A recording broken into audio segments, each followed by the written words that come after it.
আমাদের টার্গেট যা থাকে টার্গেট ছাপিয়ে অনেক বেশি লোক আসে।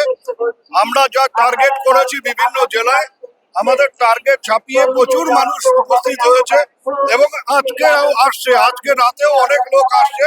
কাল সকালে এসে তারা পৌঁছবেন। অনেকেই ট্রেনে রওনা দিয়েছেন, অনেকে নিজেরা বাস রিজার্ভ করে আসছেন, গাড়ি রিজার্ভ করে আসছেন। কত লোক এসে শেষ পর্যন্ত পৌঁছবে সেটা আমাদের ধারণা নেই।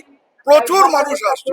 এখানকার থেকে যদি খানিকটা দৃষ্টি অন্যদিকে ঘুরিয়ে দেওয়া যায়, তার জন্য উত্তরকন্যা অভিযান হচ্ছে। কোনো কারণ নেই উত্তরকন্যা অভিযানের, এবং বরঞ্চ বলবো হাইকোর্ট ওদের মুখ বাঁচিয়ে দিয়েছে।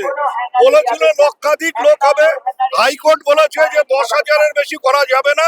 ওতে বেঁচে গেছে শুভেন্দু অধিকারী এবং তার দলবল, কারণ 10,000 লোকও হবে না। উত্তরবঙ্গে পায়ের তলার থেকে বিজেপির মাটি সরে গেছে, আর নতুন কোনো কিছু পাওয়ার নেই।